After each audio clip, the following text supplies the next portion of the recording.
इस तरीके से परीक्षा न ले। हम रैली निकालने के लिए कोई बेवकूफी नहीं कर रहे। जीवन सिंह जी सुजानपुर में शाजापुर से टिकट के उम्मीदवार नहीं है क्या उनको शाजापुर का चक्कर लगा लगा के सुंदर से लाए। अगली बार जो सीधा रास्ता हो उसी रास्ते से लाए। और जो हमारा मुख्य काम है कि लोगों को जागरूक करना, तो उस जागरूकता को ही हम लोग आगे ले जाए। श्री राष्ट्रीय राजपूत करणी सेना जीवन सिंह जी के नेतृत्व में आप सभी लोगों के सहयोग से जो कार्य कर रही है, वो कार्य इसीलिए सफल हुआ है क्योंकि आप लोगों में सहन शक्ति है और संगठन के लिए प्रेम है, जो अभी तक आप लोग यहाँ बैठे हुए हैं। करणी सेना की जगह अगर कोई राजनीतिक पार्टी के लोग होते तो लोग अभी तक घरों में खाना खा के सो भी गए होते। हम लोगों ने जो लड़ाई प्रारंभ की है वो लड़ाई राजपूत समाज की नहीं है, वो लड़ाई पिछड़ा वर्ग की नहीं है, वो लड़ाई एससी एसटी वर्ग की भी नहीं है, वो लड़ाई है हर उस गरीब की जो आज भी शोषण का शिकार है और गांव में रहकर मजदूरी कर कर अपना जीवन यापन कर रहा है। वो सामान्य भी हो सकता है, वो पिछड़ा भी हो सकता है और एससी एसटी वर्ग का भी हो सकता है। आप लोगों को भड़का कर वर्ग विशेष के लोग उन्हीं के जाति के लोगों को लगातार भड़का रहे हैं और क्या बोल रहे मालूम है कि साहब करणी सेना वो जितने भी संगठन है वो जातिगत आरक्षण को समाप्त करने की कोशिश कर रहे हैं। मैं उन सब लोगों को कहना चाहता हूं करणी सेना जातिगत आरक्षण को समाप्त कर आर्थिक आधार पर आरक्षण की मांग कर रही है, जिसमें हर वर्ग के गरीब व्यक्ति को आरक्षण का लाभ मिले और उसके बच्चों को भी सम्मान मिले। आप लोग आपके संगठन के जो मुखिया हैं उनके चक्कर में ना आए, वो आपका शोषण कर लेंगे, विधायक बन जाएंगे, सांसद बन जाएंगे और आप लोग जहां थे वहीं रहेंगे। आप लोग करणी सेना के साथ आए। हम लोग ईमानदारी से आपको भरोसा दिलाते हैं कि जिस तरीके से महाराणा प्रताप ने सभी वर्गों को साथ लेकर इस देश और प्रदेश को बचाया, उसी तरह करणी सेना भी आपके साथ रहकर आप लोगों की लड़ाई लड़ेगी।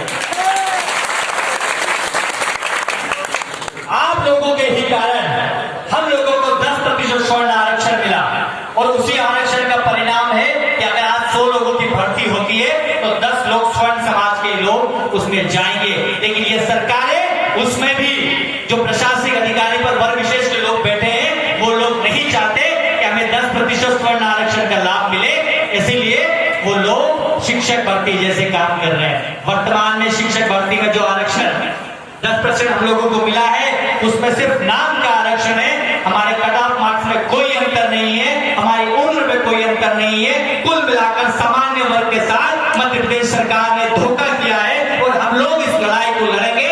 और शिक्षक भर्ती में जितने भी स्वर्ण समाज के लोग हैं, जो लोग 1 या 2 नंबर से वंचित रह गए हैं, हम लोग सरकार से मांग कर रहे हैं कि उन्हें भी 10% स्वर्ण आरक्षण का लाभ दिया जाए और एससी एसटी और ओबीसी के बराबर जो कट ऑफ मार्क्स है 75%, उसी के आधार पर स्वर्ण समाज के लोगों की भी नियुक्तियां की जाए ताकि उनको अधिकार मिल सके। साथ ही इस कोरोना काल में 1 साल का नुकसान हुआ है, जिसका अंतिम समय था कि मैं इस साल वैकेंसी भर दूंगा और नौकरी में सम्मिलित हो जाऊंगा, मैं पीएचडी भर दूंगा, मैं पुलिस में सम्मिलित हो जाऊंगा, मैं आर्मी में चला जाऊंगा। लेकिन इस 1 साल में भर्ती नहीं निकलने के कारण वो बना लोग भर्ती नहीं दे पा रहे हैं। तो हम केंद्र सरकार और राज्य सरकार दोनों से मांग कर रहे हैं कि साहब 1 साल की छूट इस कोरोना काल में सब लोगों को दी जाए, चाहे वो किसी भी जाति या समुदाय का। हमारी जो भी मांगे हैं सत्य है, सत्यता के करीब है और अधिकारों के लिए है।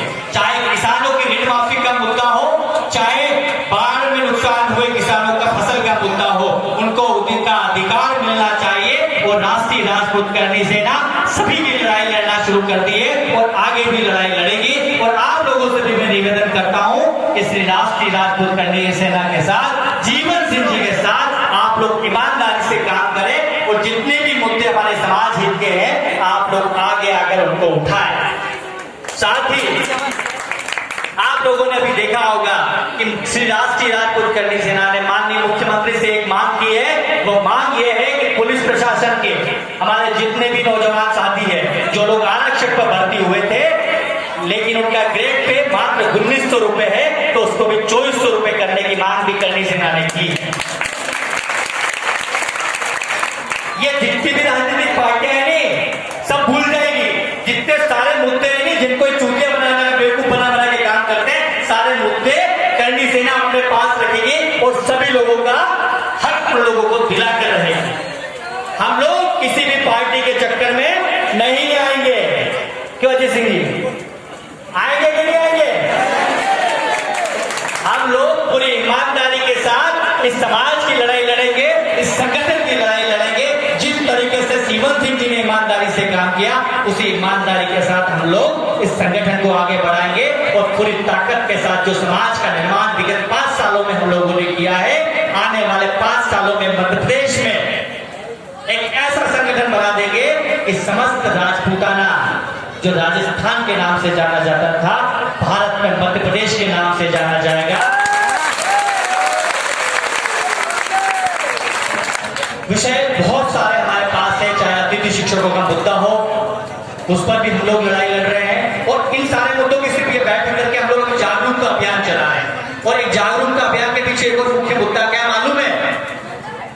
कि भाजपा और कांग्रेस के लोग एक भाषा बोलते हुए एक पत्र बनाते हैं कि आरक्षण को 9वीं अनुसूची में डाल दिया जाए, ताकि जितने भी स्वर्ण और पिछड़ा वर्ग के लोग हो, उनका गला हमेशा के लिए कट जाए। और हमारे समाज के नेता, हमारे ही सामान्य वर्ग के नेता जो बड़े बड़े पदों पर बैठे हुए हैं, मौन साधे हुए तमाशा देख रहे हैं। हम लोग आप लोगों को जागरूक करने के लिए निकले हैं कि आप उन लोगों से सवाल पूछो कि जो वर्ग विशेष के लोग अपनी जाति के लिए भाजपा कांग्रेस भूलकर उनके हक की लड़ाई लड़ सकते हैं, तो आप लोग जो हमारे वोटों से जीतते हो, जो बड़ा मुझों पर ताव देकर बात करते हो कि हम स्वर्णों की लड़ाई लड़ते हैं, हम राजपूतों की लड़ाई लड़ते हैं, तो आप लोगों को भी ये जवाब देना पड़ेगा। आप लोगों भी नेताओं से सवाल पूछना पड़ेगा कि आरक्षण को 9वीं अनुसूची में किसी भी परिस्थिति में नहीं जाने दिया जाएगा। तो आरक्षण अगर 9वीं अनुसूची में चला गया तो हमेशा के लिए स्थायी हो जाएगा। कोई भी कोर्ट इस पर डिसीजन नहीं दे पाएगी। तो जितने भी यहाँ लोग हैं, सब लोगों से निवेदन करता हूं कि 9वीं अनुसूची के बारे में लोगों को समझाए, जागरूक करे और इस अभियान को ऐसा रूप दे कि मध्य प्रदेश से निकली आग पूरे भारत तक पहुंच जाए। आप लोगों से एक ही अनुरोध है कि आप लोग जिस धैर्य के साथ आज की सभा को आप लोगों ने संपन्न किया है, उसी धैर्य के साथ, उसी विश्वास के साथ आप लोग इस लड़ाई को लड़े, लेकिन संस्कारों के साथ, अनुशासन के साथ। क्योंकि अगर आप अनुशासन में नहीं है, आप पे अगर संस्कार नहीं है, तो श्री राष्ट्रीय राजपूत करनी सेना में आपकी कोई जगह नहीं है। हम लोग अगर ईमानदारी से आपके लिए काम कर रहे हैं, तो आपका भी कर्तव्य है कि आप लोग ईमानदारी से हमारे साथ काम करें। आधी रात को भी आपके लिए खड़े हैं, लेकिन कृपया करके आप लोगों से विनती है कि आगे रहकर कोई भी किसी भी समाज, जाति या वर्ग के बारे में कोई टिप्पणी न करे। हमारे महापुरुषों ने क्या किया है किसी को बताने की आवश्यकता नहीं है, लेकिन हम अपने महापुरुष का गुणगान करने के लिए दूसरे को गाली दे, वो गलत है और राजपूतों को यह शोभा भी नहीं देता है।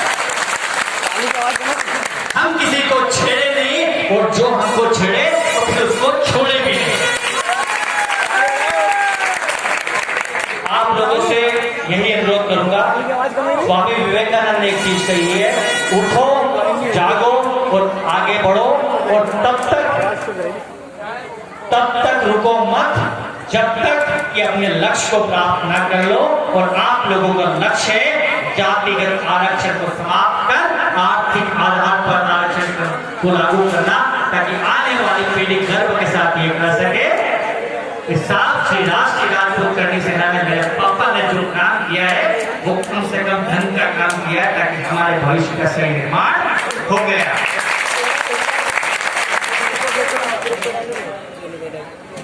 देखिए, विषय बहुत सारे आप बोले कि हमारे शाजापुर में मूर्तियों तोड़ने की घटना होती है, तो सबसे बड़ी चीज है, आप जीवन सिंह जी उस पर भूल देंगे।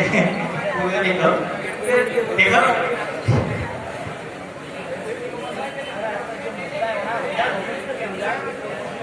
देखिए विषय बहुत सारे रहते हैं। अगर करणी सेना सारे विषयों पर लड़ेगी तो हम अपनी धारा से भटक जाएंगे। हमारी लड़ाई जो है उस लड़ाई से आप लोग न भटके। 9वीं अनुसूची में आरक्षण का मामला हो, ईडब्ल्यूएस में लाभ न मिलने का कारण हो, किसानों को लाभ न मिलने का कारण हो, अतिशय शिक्षकों की लड़ाई हो, उस लड़ाई को हम लोग लड़े और सब लोग मिलकर उस लड़ाई को लड़े। और शाहजहांपुर के लिए इतना कहूंगा कि अभी वर्तमान में आपके जिलाध्यक्ष भंवर सिंह जी कनाड़िया है। क्या है? वर्तमान में भंवर सिंह जी कनाड़िया आपके जिलाध्यक्ष है, ठीक है। वो भले किसी भी पार्टी से ताल्लुक रखते हो, उनके लिए समाज पहले है, ठीक है। तो शाहजहांपुर के युवाओं से निवेदन है, इस बैठक से जाने के बाद समाज को तोड़ने की कोशिश ना करें। जिस दिन आप नया नाम दे देंगे जो अच्छा होगा आगे काम करने का, भंवर सिंह जी को ऊपर लेके नई जिम्मेदारी दे देंगे। लेकिन उसके लिए आप लोगों को पहले मेहनत करना पड़ेगी और इस बैठक के बाद कोई ऐसी चर्चा न हो कि साहब हमारे संगठन में बदलाव की आवश्यकता है, संगठन में ये करने की आवश्यकता है। भंवर सिंह जी तैयार है। आप जब बोलोगे, आप जब बोलोगे वो आपके हिसाब से चलने को तैयार है। उनके मन में किसी भी पद का कोई लोभ नहीं है, किसी के मन में पद का लोभ नहीं है। आप लोगों से पुनः क्षमा चाहता हूँ कि आप लोगों को इतना इंतजार करना पड़ा। भविष्य में आप लोगों से गलती नहीं हो, इसलिए अभी सिंह जी ध्यान रखें, गलती इतने कर रही है। 30 किलोमीटर का बोल के 130 किलोमीटर चलाया है। जय माता दी, जय मां मैडम।